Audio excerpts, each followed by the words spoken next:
This is East Meets West. You know, this guy's the host of Talking Politics and Religion Without Killing Each Other. He's also the second most important person to hail from Freehold, New Jersey. Ladies and gentlemen, Mr. Corey Nathan.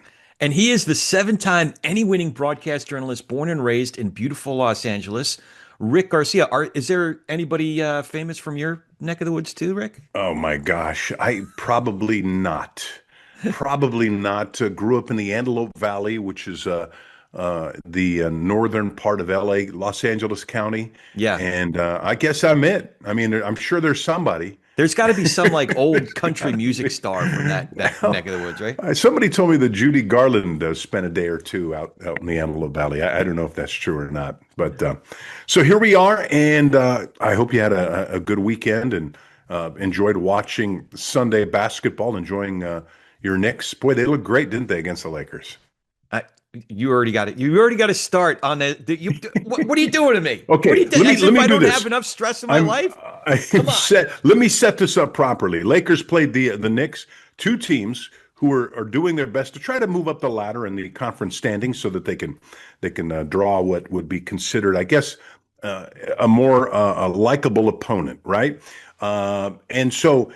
Here, let me just throw this out at you as we saw the Knicks and the Lakers go at it. Here's what I'm going to say to you about that game. And then you could, and please, I want to hear your feedback on that. I think neither team is the team that we saw in that game. Here's what I mean by that. The Lakers were up by 20 points, I think 20 plus points at one point. That's not the Lakers. That's not a team, in my opinion, that can sustain that kind of, and they didn't in this game because the Knicks came back. So I don't think that's for real. I think we're hallucinating if we think that the Lakers are that good. I'll say the same thing about the Knicks. The Knicks, while they came back from a 20-point deficit, they didn't inspire me to think that they're going to have a long run in the playoffs. The floor is now yours, sir. So first of all, duly noted that we did not talk about the Knicks-Lakers game about a month ago when the Knicks kicked their butt. So duly noted. I might have to talk to our program director about that. However, I do take your point and agree with you to a certain degree that these are not the teams that we're going to see going forward, or especially if, let's say there's an NBA Finals with the Lakers and Knicks. That's not going to happen. Let me just stop you there. There will not be an NBA Finals where the Lakers meet the Knicks this year. It's just not going to happen. Okay, go ahead. Not this year. But I don't mean to pour cold water, but go ahead. The reason I even bring up the illustration is that this is not the team that you're going to see on either side of the ball over the course of 7 games. For one, what I noticed is that any team that's looking at that game as an indicator of how to beat the Knicks. There are takeaways, but the idea that they're going to shoot as poorly as they did is just not something that you can. At home? Weren't they? Wait a minute. Were they home at this game, or they were on the road? No, they're in Los LA. Angeles. Yeah, okay. They were in LA. 110-97 the final. Luka had 35 points in that game. LeBron James did not play due to injury. Austin Reeves also had 25 points. So your two of your top 3 did what they were supposed to do. Karl Anthony Towns shooting had some percentage. They ended up with decent point totals, but shooting percentage wise, you're not gonna. You're not gonna have 0 points from arguably your second, if not third best player on the field. You're not gonna have. You're not going to be. There wasn't a single guy that was hot from 3-point, and any one of their 5 starters can go on a run. So and that's not good for the playoffs for either one of those teams. So let's look at your big 2 in this one. Karl Anthony Towns had a really good game. He was 25 points, 16 rebounds. I mean, that's something that you kind of were hoping you would get on a nightly basis. And then also Jalen Brunson had his usual 24 points, so he looked great. Is it Mikal or Michael Bridges? Mikal Bridges, yeah, that's what I'm thinking of. 0 points. 0 points. You're not going to have a game where Mikal Bridges goes 0 from the field. He's going to hit his fair share. He's more of a 40% shooter from 3-point range. So that's what I'm saying. You can't necessarily count on the Knicks having as bad of a shooting night as they did. I did get some takeaways about the Lakers, though. Okay. First of all. As if we didn't know this already, Luka could shoot from anywhere. You could put him up in the rafters. That guy can hit. Sure. Hit some threes. But Luca, and I've been impressed with DeAndre Ayton all year. Really, because Lakers fans are really giving the team a hard time about this Well, move. because he's inconsistent. But He whenever I've underachieves, tuned right? into the games, I'm Yep. impressed, especially on the defensive end of the floor where they need some help. The other guy that I was impressed with was Marcus Smart. Marcus Smart forced some turnovers, took the body a couple Yeah. times. So I think one thing I hinted at before we hit record is that it, is it crazy to say they might be an even better team without LeBron? It's not crazy to say that at all. It's something that they talk about on the West Coast all the time. Is the team forcing LeBron into the lineup a little too much? And he, in all fairness to LeBron, because I'm not a LeBron apologist by any stretch of the imagination, but in this case, when you're at his age and it's the end of your career and you're kind of fading out, though he is amazing for his age, but not amazing if you want to win an NBA championship. So what do you do with the guy who dominated the court, who was your number one guy, the alpha dog on the team? Where do you put that guy, right? What do you do with him? They have to play him. You can't just Yeah. not play him. So that brings up a great point. What do they do? And they've got to figure that out before the playoffs. What is LeBron James' role? The question I have is, look, objectively speaking, I think he's still one of the best, I'll call it point forwards in the league, because he can run the floor, but he can also play strong down low. Is he willing to accept that role and be a third option behind Luka and Reeves? Which is, I think, a better use of Yes. him. Or if he was traded at the deadline, would he have been able to find that role on some other team? Is he able to find a role like that on Yeah. this team? In a word, yes. And the talk out here on the West Coast is that is his role to come off the bench. Can you imagine LeBron No, James you coming can't. off the bench? Now, You maybe could have you a can't default imagine. bench role where he's playing bench minutes, but you can't have him off the bench. Why? Well, so you start him, right? Yeah, And maybe you yeah, lift him early, and then he's with the second unit coming out, a dominating second unit player. yeah. It, when you get to be a guy like this with his legacy, teams will go out of their way not to offend, not to embarrass. It would really be incumbent upon him to go to the team and say, "Hey, thanks for starting me. I let me run with the second unit. I'd like to make one last deep run in the playoffs, and if that's the way we can do it, then let's do it." That's what. Most of those guys, that's not the way they're built, man. They're starters and they're stars, right? Speaking of embarrassed, I'm Yeah. not nearly as concerned about the loss to the Lakers as I was to the loss to the Clippers the next night. That was unacceptable. Right. So to my point, and let's wrap this up neatly. I just don't think either one of these teams is a deep playoff run team. I just don't. And you can be as excited as you want about the Knicks and fired up about them. I don't see it, man. I don't see them cruising through the East. I think Well, they're gonna run into some walls over there. And I say the same about the Lakers. Maybe they win one series. That's it. if That's all if I you can see them do. if you look at the first game they had on this leg of the with the Western Conference, the Knicks, they dominated Denver. They absolutely crushed them by what, like 40 points. So, but the question about deep run into the playoffs, and I know we're going to get to this in a second, but I like their chances certainly in a first round. But if they're going up against the Celtics, Yeah. man, with Jason Tatum, let's talk about this now. I'll let you set it up. Yeah, no, I mean, are you talking about going to the standings? You mean, Yeah, or yeah. okay? So, New York's in the number 3 spot in the Eastern Conference. That kind of makes me wonder if the Eastern Conference is not as good as we thought it was. We know the West. I mean, Oklahoma City is amazing. I keep saying it. We're watching. Our little kids are growing up before our very eyes. The San Antonio Spurs are literally growing up as the season progresses. You can't count out Minnesota, Houston in the next position at the number 4 seed in front of the Lakers, and then the Nuggets. If you get stuck having to play the Nuggets for 7 games and going against Joker, I mean, so they're going to battle it out over there. In the East, where the Knicks are, I still think Cleveland is a good team, and they're sitting behind the Knicks in the number 4 spot. I don't think you have any issues with Toronto, and I don't think the bottom of or even the play-in teams have a shot. It's Boston, Detroit, Cleveland, and New York, and I think possibly in that order. What do you I think? any team with James Harden is not going deep in the playoffs. So I don't care when the Knicks play if they somehow match up with them in the first round. More realistically, well, although Cleveland probably end up if they do win a round in the playoffs, they'll end up against the top seed, Detroit, which means the Knicks are going up against Celtics in the second round if they get past the first round, whoever they might play. Man, Do you guys Celtics. beat the? Come on, do you guys beat Boston?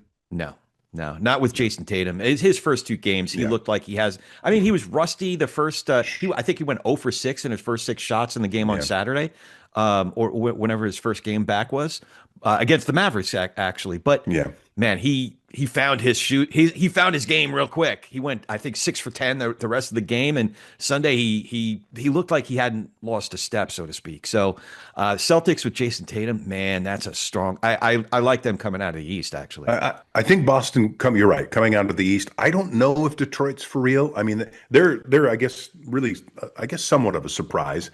I think the Knicks and the Cleveland are who they are who we thought they were. Yeah. And then but I mean, so you got I think it's going to wind up being Boston and Oklahoma City. I would love San to see that Antonio with an series. outside chance. San Antonio outside chance to shock everybody, As right? much as I'd love to see my Knicks take the next step, I would really enjoy that series, an OKC Boston Celtics Yeah. finals. That would be a fun series to watch. Well, we got a little ways to go, so we'll see how this plays out. It'll be fun to talk about. You ready to move on to our next topic? No, not really, but No, go. why? You know, What else? just do it. What more do you want to say about the NBA that we haven't said? Go Nothing. ahead. Nothing. It's Oh, how little I want to say about the oh, WBC. okay. Look at that. Look at that. You must be really into it, man. Seriously? No, He's got his no, USA shirt. I'm not. I have this because I covered the games back when they first came out. I think they That was was 20 it years ago. Wow, look at 2006 that. or something. Yeah, 20 years ago when this thing came out. I grudgingly covered it. Wasn't excited about it at all. I'm a baseball purist. I love the Dodgers, of course, and Major League Baseball. Grew up playing it at America's pastime, and did it even through my early adulthood. In these traveling hardball leagues, which was a blast. This was it was given to me while I was still working in the business as a sportscaster in Los Angeles, and so I covered a couple of the games. One in particular was the Japanese beating, well, Japanese and South Korea. By the way, here's the funny thing. I say America's pastime, right? And the Americans are not, they're not, terribly impressive in the World Baseball Classic. It's disappointing. And just recently they played Mexico, the U.S. did, and they had to claw and scratch to hold off the Mexican team. Why isn't the USA the best baseball team, the best baseball team in the world? Why? It doesn't make any sense to me. It doesn't make any sense, except there are plenty of other countries that have a preponderance of talented players. Puerto Rico, Japan, obviously. I wouldn't have even been. I'm a little surprised that Korea isn't making a better showing. But Venezuela, the DR, I mean, the U.S. is among should be among some of the best teams. But I think I'd be more interested. Number one, if they did this at a different time of year. One of the reasons that I am not a fan of the WBC, first of all, we lost. I'm going to say our closer, but it's not our closer anymore last time around. Edwin Diaz, for the better part of a year and a half, he really didn't find his game again until at least halfway through 2024. So that's one. So I don't want to send out, and Seattle sending off, I think 15 or 16 or 17 players. Can you imagine a team is decimated? They can't get through the spring. They can't establish the type of camaraderie that you would need to get through a 6-month season, and we're sending off some of our best guys. You make it sound like you're sending them off to war. Well, in a way it is because Yeah. listen, Nolan McLean is hitting 97, 98. Sure. He's easily our number 2 starter, if not our ace, behind Freddie Peralta. But, if that guy is hitting 97, 98 right now, and I start to see him hitting the dog days of summer sometime around early to mid June, I'm going to be pissed, and I'm going to know why. Yeah. Because Well, listen, he plays for the Mets. I want to get to see the best of his best when he's playing for my team. And I know that might sound like unpatriotic, no, not at all. but Listen, yeah. I agree with everything you said. I think you made some really good points. And by the way, do you feel the same way about when during the Olympics? When is that a little different for you? Well, With granted, players having a chance to get a gold medal. I'm rooting for my private curling team. No, but I and for mean, guys I'm not to talking break about a fingernail when like what am I? yeah. But I'm I'm such a talking about diehard. baseball in the Olympics. I'm talking Yeah. about baseball specifically in the Olympics. Would that have? Would you have been more okay with that than the World Baseball Classic? Well, if they so how would that work? Would the MLB take a 2 week break or something like that, or 3 week break? Like how does that work? Well, they did Instead do of it. I like mean, maybe yeah, around the like substitute the All-Star game for a 2 or 3 week yeah, break instead of guy, a 1 week break or kind something of, like that. kind of like what they do with hockey, where these guys disappear for a little while. I think I could embrace it a little bit Yeah, more, but I'm yeah, just not as excited. I'm with you. I'm with There you. are, I will say this, there are really important aspects of when these guys come together, Yeah, especially in a moment like we're in right now, where there's so much division. But what I love, what I do, okay, so I'm only half joking in what I've just said about the WBC and the Olympics. What I do really appreciate about the Olympics is guys who are fierce competitors. What we just saw, with the USA hockey team, fierce yeah, competitors all the time. For 2 or 3 weeks, they come together and they're on the same team. They put the same jersey on, yeah. and they could have been pounding the crap out of each other a week prior in an NHL game, but now they're teammates and they know how to do it. And I love the fact that they know how to be teammates and they know how to compete fiercely when they go back to their NHL teams. So I appreciate that. It's an exercise in saying, hey guys, we could do this. We could be teammates, and then we could compete fiercely when we're wearing a different jersey. So Right. that's the part that I really appreciate. So where I feel more strongly where this is concerned is I think Olympics when you're representing your country. We have the Olympics already. So do we need a World Baseball Classic? Let's put, baseball was never in the Olympics, then it was in the Olympics. It's not in the Olympics anymore, is it? Right. I can't remember, right? So I think Lasorda managed a team or two Yeah. back in the day. If either make it an Olympic sport or let it be the World Baseball Classic. Either way, to your point, and I agree with you wholeheartedly. First of all, you've heard me say this a million times, if not 10 million times. Baseball is too long. It is too freaking long. And 162 games, come on, that's insanity. Plus, the exhibition season Yes. is ridiculously long. You don't think these guys get worn out? I mean, they're absolutely worn out. That's why you see some of the big slumps that some of these guys go through. It's Yeah. so long. How about this? Why don't you cut down the exhibition season, cut down the regular season, and then do your World Baseball Classic before the exhibition season gets started. I don't And for think the those guys players. that want, I don't think the owners are ever going to accept a shorter season. yeah, I can't see that happening unless you're adding playoff games, and the playoffs are already long enough. There's already yeah. too many rounds of Well, they playoffs as are. it is. I think, look, the owners are making all their money from TV contracts. They're Yeah. not making it from, parking as much as they used to or concessions, things like that.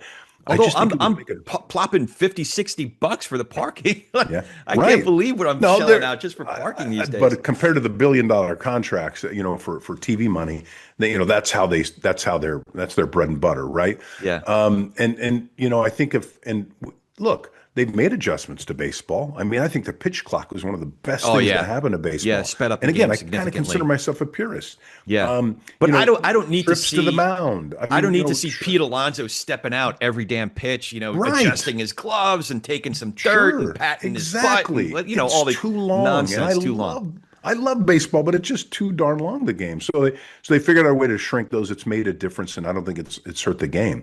And you talk about injuries to pitchers. Again, 162 game season. You know what the Dodgers do really, really, really well is their pitchers go on the injured list quite a bit. Why do you It's think highly that is? suspect. I'm calling I'm foul. not. I don't know anything, but I like the plan.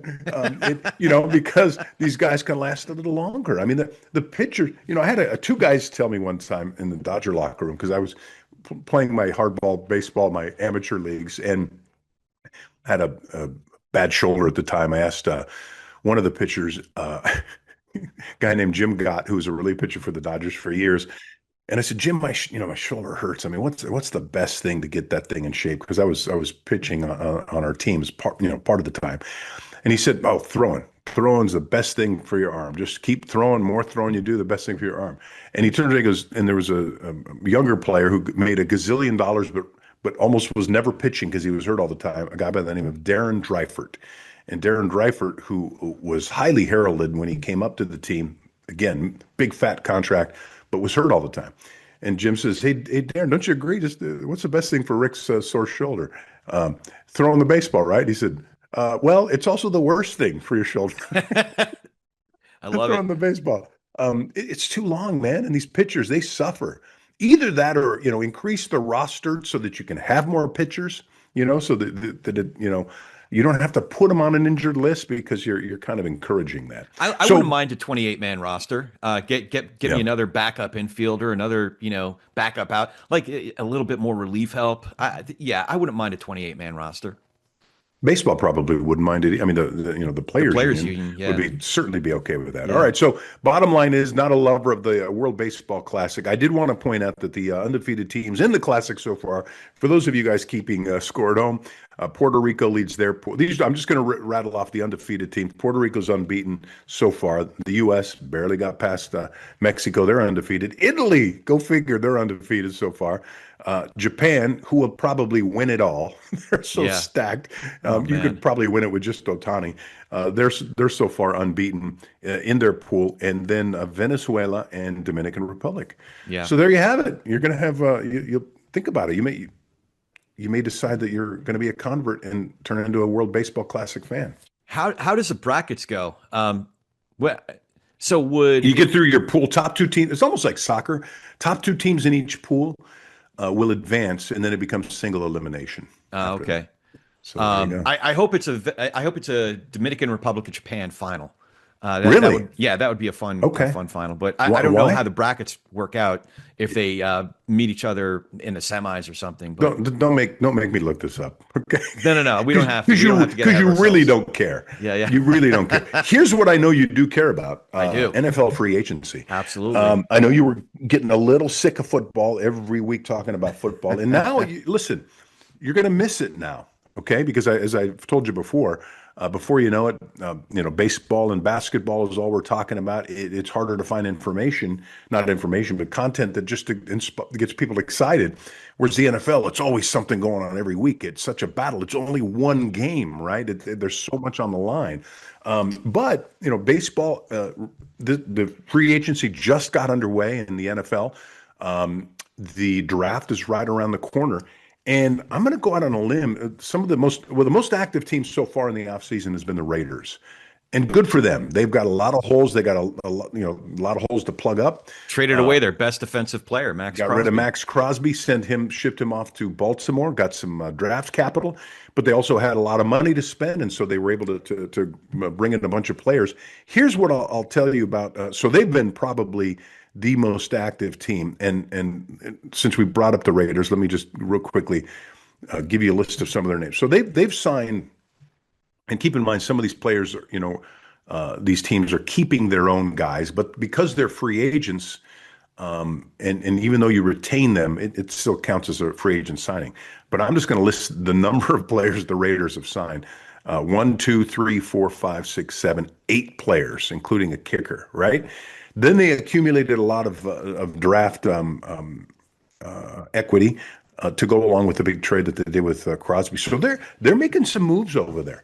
I will tell you, I think two of the most effective teams have been your Giants and my Rams.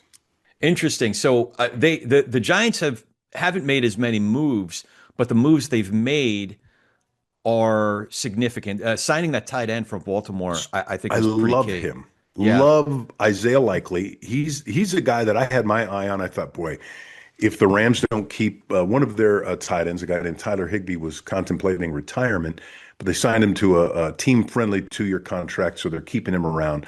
But man, I was looking at Isaiah Likely because this guy, I think he was with Baltimore last year, Yeah. was incredible. And he's just got a lot of potential. And here's the thing, you know, uh, tight end, quarterback's best friend. I know that sounds a little weird, but in football parlance, a tight end is a quarterback's best friend. Well, And for a young quarterback. if he's just as stout when he's playing more of an offensive line role, as opposed to, his receiving duties, then yeah, I get what you're saying. But what do you mean by that? Well, because the thing about tight ends is those are the guy you can get away with throwing over the middle to your tight ends. They are usually when your tight end goes out to catch and not he doesn't stay in a block. Usually it's a mismatch, right? Yeah. It's a tight end on a linebacker. It's a tight end on a corner who might be 5'9". Your tight ends are 6'4", 6'5", 6'6". And so it's kind of like a high percentage completion. Yeah. Why do you not do it more often? Well, because they're hybrid players, right? Your tight ends are too big to be a wide receiver, too little to be an offensive lineman, and they don't always have the best hands in the world. If you get a good receiving tight end who can also block, then you've struck gold. So I think this, I just think it's such a big move for them. Jackson Dart, tight ends are like a security blanket. It's a little more effective than just throwing out into the flats to the running back. So I think it's a good move, and I think they found a good guy. They also picked up a linebacker, Yeah. Tremaine Edmonds. Edmonds. Yeah. He's a middle linebacker. So yeah, what I'm curious to see though is how they parlay the moves that they've made so far in free agency Yeah, with the draft. So, for example, do they trust their running backs room as is, and that Scadaboo's going to come back yeah. healthy, and Tracy's going to take another step forward, so to speak, or are they going to use that number 5 for a top running back, or are they going to round out their receiving core that much more and get like the wide receiver from Ohio State, for example, with the 5, or trade down and beef up their offensive line for Jackson Dart? It'll be really interesting to see. But I do trust that this management team. I trust that now that we have Harbaugh as the CEO. Yeah. The one thing about the prior front office is that they proved to be pretty strong in their picks in the draft. So I trust that combination with adult supervision and Harbaugh and their Yeah. front office scouting really well and doing some good things in the draft. Now your I don't know if you want to respond to that, but your Rams did some exciting things too. Well, and so again, I want to make sure we know I'm on record as saying the Giants had again, there were two off-season signings that were not their own guys that were already sitting there on the roster, and I think they were both good. A linebacker, which makes Harbaugh happy, a tight end, which is going to make his quarterback happy. So I agree with everything you said, and I will say, but as we go to the Rams, their general manager Les Snead talks about it a lot. He said, the purpose of free agency is so that when you get to the draft, you don't have to draft a need, right? Teams get into trouble if, oh man, I'll use the Giants as an example. They've got a really effective tight end addition. They don't have to draft a tight end now, right? Right. I mean, there's still guys in the locker room that are on the depth chart that can be okay. So they're not forced to go after a position of need. What were the Rams' needs? The Rams were desperate for secondary help. They Oh, were they got some secondary. right. They They were four basically point. shipped KC to yeah, right? They were 4 points away from going to the Super Bowl, and the reason for that was their secondary, right? So their corners and they've got a really stout defensive line, but they couldn't rush the passer as much because the back end of the defense was not very effective. And if you got rid of the ball and guys weren't being covered or covered well enough, and especially the bigger wide receivers, which gave the Rams fits. So Yeah. what the Rams do is they go out and they get Trent McDuffie, signed him to a ridiculous They gave contract. up a lot for Trent McDuffie. I think a little too much. Now again, the Rams not fond of draft capital in general. There was an old expression, "F them picks," which is what the Rams, how they felt about their draft. My feeling is that they gave up a little too much. They gave up a first round. They gave up so at the back end of the draft this year, they had I think the 29th pick, and they had 13th pick that they acquired last year. So they had two first round picks. They gave up their lower one, Yeah. and then they gave up a fifth and a sixth round pick in this year's draft. But the one that got me, the one I felt like this is where the Chiefs may have won the trade on paper, is they gave up a third rounder for next year, Next year, right? yeah. For Trent McDuffie. Then they turned around, signed McDuffie to a 4-year, $124 million contract, which is now setting the market for corners, right? And so I think they got their guy, and we Do you won't think know. he's like he could shut down half the field the way, Deion Sanders did back in the day? Is he Well, I don't. that good of a cornerback? That's a great question. I don't think he's a Daryl Revis. Remember the Yeah. Revis Island, I'm not sure that he's locked down like that. But I think he's as good of a corner that we have in the league right now. Yeah. Let me put it to you that way. Now, Okay.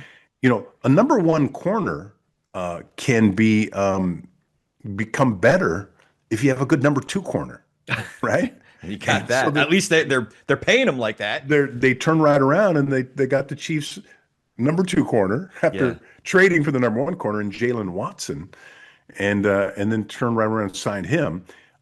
Then they re-signed one of their own, which is a safety. So the back end of that defense now is solid, and now they go into the draft. To my point, in the same thing with all the teams. Every team that has to draft, if they can't find a free agent or two to fill some really important holes, then they're drafting for needs as opposed to the best player available.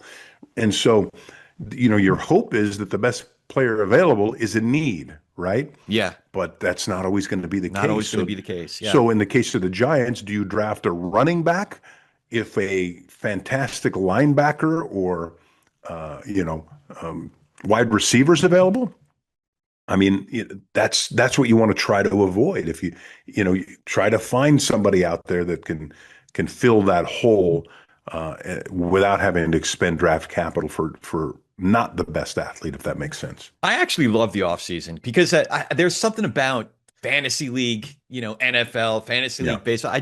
I love off seasons because it's all theoretical, but it's where the brains really start to work. There were some other signings around the league that caught Yeah. my eye that indicate Yes. the direction that certain teams are going. For example, Miami signing Malik Willis indicated that they're not tanking 2026.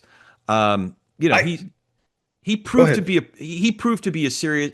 I'm not going to say a top 10 NFL quarterback, but Yeah. he proved to be a solid, solid starting quarterback. So I don't think they're tanking on 2026. I'm a quarterback guy all the way. And I follow the quarterbacks. That's my thing.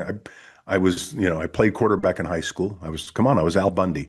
I played quarterback in high school, a quarterback guy, quarterback. I follow everything about them. And I think that this is a very much overrated player. He was the backup in Green Bay for Jordan Love, and I think that's a guy who's got a heck of a good agent, who is spreading the word about how great this guy is. And then so Miami drops Tua. I don't have a problem with that because I think Tua has underachieved. He's constantly hurt. And he's a little dude. Everybody's he's listed. I think it's 6'1", but at the combine, I think he was 6 foot. And I even wonder about that. And it's harder for those guys. The average quarterbacks are 6'3", 6'4", 6'5", and you got some guys that are 6'2" that were pretty good. And I know people will always bring up Drew Brees, but those it's tougher to do that. So they got rid of Tua, and I wondered if Miami might wait for Kyler Murray instead. Another quarterback, in my opinion, who underachieved. Yeah. Another little dude. They called Yeah. him Mighty Mouse. The Undersized. Rams, yeah, Yeah. the Rams always called him Mighty Mouse. I just, there were other guys out there I think that might have been more reliable. I think Malik Willis is one of those guys who's got a great PR team. That's why I think he got that deal. So yeah, as far as following the QBs, I did note that Tua signed with Atlanta. There was a lot of talk in New York about Tua signing in New York. I wouldn't be excited about about my what do they call him? What do the Rams call the Cardinals quarterback? Mighty Mighty Mouse. Mouse, yeah. Yeah, yeah. I wouldn't be terribly excited about that. I just don't know what direction the Jets are going to go in. They have Frank Reich is the new OC. over there. So I'd have to think that they're gonna bring in a credible starting quarterback to the Jets if they have any chance of winning more than 3 or 4 games next year. I just don't know who that is now. Yeah, I'm with you on that. Here's the so what some teams look at now is they're looking at the Sam Darnold experiment, or the Baker Mayfield experiment, right? These guys who came out highly heralded, top draft picks, failed. I'm a big believer that I don't care if you're the greatest quarterback on the planet. If you're drafted into a horrible system, you're going to not be a very good quarterback. If you're I think a so-so quarterback, you can flourish Yeah. in a great system. Brock Purdy, for example. Yeah. So I think what people are looking at is they're like, okay, if we can get Malik Willis, and he goes over there with his new head coach, who comes from Green Bay, that maybe something can and Matt LaFleur, who is the coach in Green Bay, Kevin O'Donnell, the coach in Minnesota. These these guys are off of the Sean McVay and Shanahan tree, right? And so Sam Darnold played for a little while under Shanahan in San Francisco. Then he goes over to Minnesota to play under another McVay protege, and all of a sudden he wins a Super Bowl, right? Right. Baker Mayfield plays for the Rams for one season, goes over to Tampa Bay, and he leads the league in passing, right? Yeah. If with the right system, these guys can be really good. I just don't know if Malik Willis is it, and I don't know that Green Bay is going to be the place for him. I don't know that Kyler Murray. You have to be in the headspace as a quarterback to again open the doors in the morning for the organization and lock the doors up at the end of the day. The quarterback's got to be there longer and studying harder than anybody. Otherwise, guys aren't going to follow him. There was a knock on Kyler Murray that maybe he didn't work that hard, right?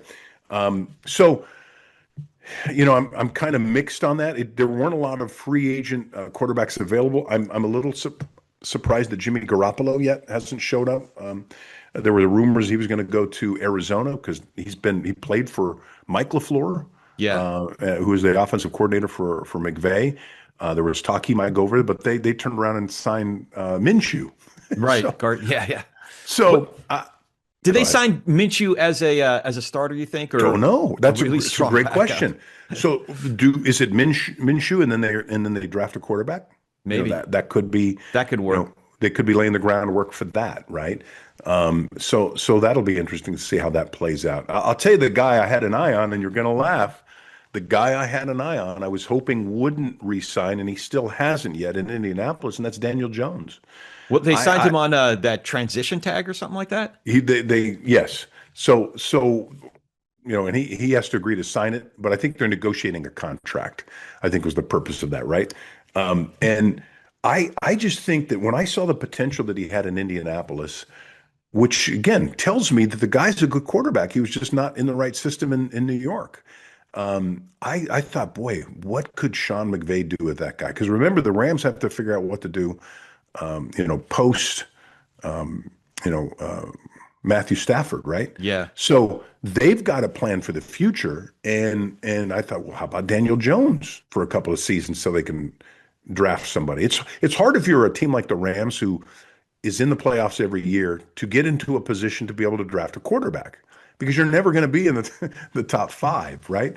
So you're going to have to go free agent to free agent to free agent for a while unless something strange happens. Having watched Daniel Jones for a handful of years, yes, I'm convinced that he could have a solid 8 to 10 game stretch, but he's not a standout quarterback. He just isn't. I saw the 37+ million that he signed that he would get if he accepts this transition tag. Yeah. I don't know, like. That's for 1 year, by the way. That's for 1 year. And when you think about it, was what 2 or 3 years ago, Tom Brady, arguably the GOAT, was taking $25 million from Tampa Bay. Did you say arguably the GOAT? I guess he's the GOAT. I guess he's the GOAT by all fair measures. He's the GOAT. Yeah. I still have an affinity for Montana, but that's just Well, me too. I do too. I get it. I was lucky. I got to cover some of those Montana teams. But yeah, I think it's fair to say that Brady finally passed Joe, and then somebody, and it might be Mahomes, who's going to turn around We'll and see. pass Brady. I know what you went through with Daniel Jones in New York, and I really still strongly believe that a lot of the blame needed to go on the coaching Yeah. for that team and Yeah. some of their front office decisions. Frankly, I would love to see what a Daniel Jones does in a Sean McVay or Kyle Shanahan tree, situation. I don't know. Maybe now if he keeps getting hurt, that's gonna kind of blow up everything, right? Yeah, that's the thing. So Yes. lots of ways to go with this, but I see that you're giving my NHL a little bit of love here. So You know what? I had to do this. I've been feeling so guilty. You ready to pop that culture? let's pop that culture. Pop that culture. Pop that culture. I know you're a diehard hockey fan. You've been wanting to talk about hockey, and you're This is the story. You're Rangers, right? That's right. Yeah, They diehard Ranger fan. Yeah, traded Panarin, Artemy, right? Breadman. And so they traded him to the Kings. This was during the All-Star break, I believe. And what I love about the story we're about to get into is everybody knows about when stars get traded to new teams. If somebody on the new team is wearing the Stars jersey, some negotiations take place, right? In the old days, those young, the player would the existing player who's holding the number would defer to the superstar and say and graciously hand off the jersey to the new player. Over the years, a couple of guys got greedy, and some of the superstars had to pay some of these young knuckleheads, to get a jersey. So something kind of last year, real quick. This is an NHL story, but when Soto signed with the Mets, he took number 22, if I remember correctly. But Brett Beatty was a young buck.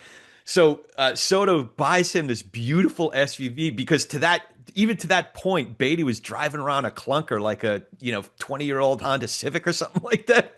So he's everybody did well on the deal.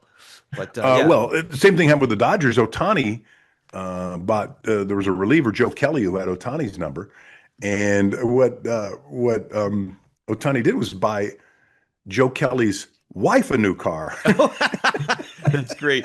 That's smart. That's pretty smart. strategic, Well, actually. so this happens with the Kings when Panarin comes over to Los Angeles. One of his new teammates at the time is a guy named Corey Perry was wearing number 10, which is Panarin's jersey. When he entered the league, well, actually, when he was with the Rangers, it was number 10, and so rather than negotiate with Perry, what was going to happen was they thought, well, Panarin said, I'll just switch to the jersey number that I had when I entered the league with the Chicago Blackhawks, number 72. But there's a problem with that too because the mascot for the Kings, Bailey, the mascot, wears number 72. And by the way, you know why he wears 72? Is that when the Kings entered the league? No, it's to rub it into those people on the East Coast that it's always 72 degrees in Los Angeles. Oh, that's right. That's so right. Bailey's wearing 72, and Panarin decides to make a swap with the mascot, and so he gives Bailey, the mascot, a Rolex watch. Was So it was that real? I saw the post, but did he really buy it? I'm gonna guess that it was not real, but you do see the mascot holding the watch in a photograph. You can find it online, where Bailey opens up the case with the Rolex watch and Panarin standing behind him, and they're modeling the watch and hugging, and you see Panarin wearing a number 72. But this whole deal was short lived. It was moot. It was moot because Perry, who had number 10 on the Kings, was eventually traded himself to Tampa Bay. And so number 10 opened up and Panarin, I don't want to confuse him with the bread. Well, that's his and, nickname, the great Bread soup. Man. Yeah, Bread Man is he redonned the number 10 that he wore with the Rangers. No word yet on if Bailey had to give back the Rolex. that's a thing. Like if you spend Rolexes go for like $100,000. I don't know. If I spent $100,000 in a watch to get for 3 games or whatever it was, 2 games, 3 games, I would have been pissed. Oh my gosh. Well, there you have it. So hockey. You wanted a hockey story. I gave you a hockey story. Don't complain to me about not doing enough hockey on this show.